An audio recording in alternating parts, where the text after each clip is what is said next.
Hey y'all, I'm back from Tokyo, and that's good. I'm super excited to get back to work and finally get to all the games in October that I missed out on, like Sonic, Mario Party, Silent Hill 2, Fear the Spot. What do you mean I'm broke? The model Porco Rosso plane wasn't that much. Right, I guess until I get more phones added to my budget, let's pull out something from my backlog, like...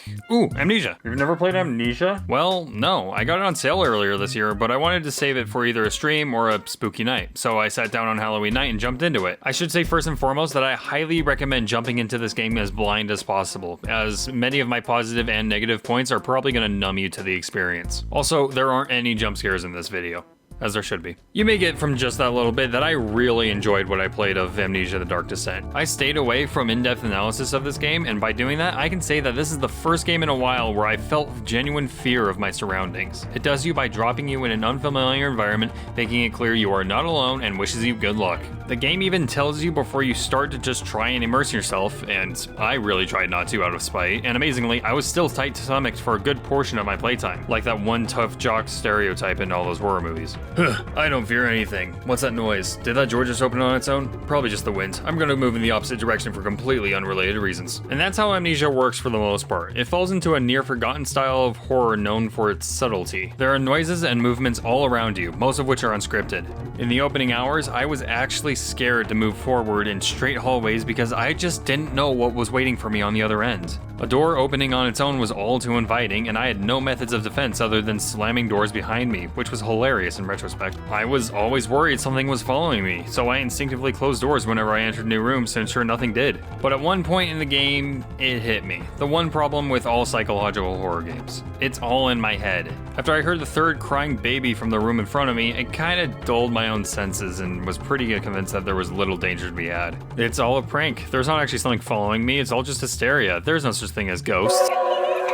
Okay, that's a ghost.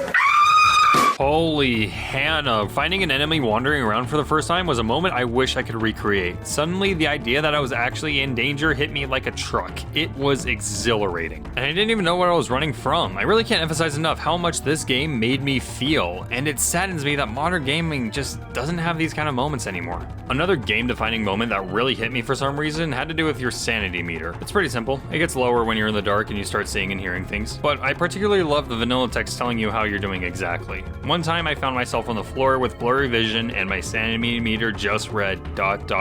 which really got to me for some reason. It was almost like a fourth wall breaking moment out of eternal darkness. I felt the game was just telling me that I'd done goofed. Seriously, I don't know why this got to me so much. But as the saying goes, if you judge a game by its valleys, you're scum. If you judge a game by its peaks, you're an idiot. And sadly, Amnesia does have some valleys. The mystery of the ever-looming danger is easily the highlight of the game, but once you find out what it is, it's disappointing. Keeping in mind that this is an indie game, the monster designs here have something to be desired. They look a little bit too much like Death Hand from Zelda or something out of a Henry Selick movie. What are you talking about? All of those things are terrifying. I just never found them as such. Once I had a good idea of what I was running from, I didn't think, oh no, scary monster. I thought, oh no, something that can result in a game over. The harmless sounds from the corridors also got old pretty quickly. While the moments where it turns out there actually was something that wanted to hurt you were terrifying, those sadly weren't the norm. While the noises and strange movements were scary when I first entered a room, after 10 minutes of roaming the area looking for a key, it was pretty safe to say that the sounds of a woman crying in the next room had little to do with what I was doing.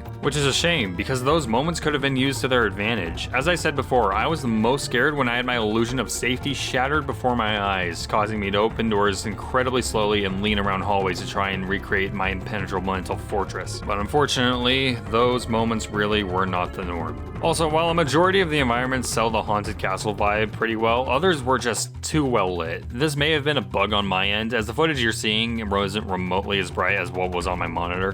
But I was losing sanity in areas that were pretty well lit by moonlight, and after a while, the adrenaline just fell off. The first time I heard footsteps around the corner was terrifying, but after I was nearly certain it was nothing, the feeling just kind of left. From what I know, that game has multiple endings, but I just can't see myself replaying the game in an attempt to get more than one. Because once you've done it once, you know all the game mechanics and puzzles, so what's the point? This game has a lot of staying power, but not a lot of replayability. Which is a shame, because all in all, Amnesia: The Dark Descent is a masterclass in indie horror. At its peak, it's making me feel things I didn't know I could feel. All the other times, yeah, it's pretty good. It's like the rye chips in a bag of Chex Mix. Actually, that's a good way to put it. Amnesia: The Dark Descent is a Chex Mix out of 5 stars.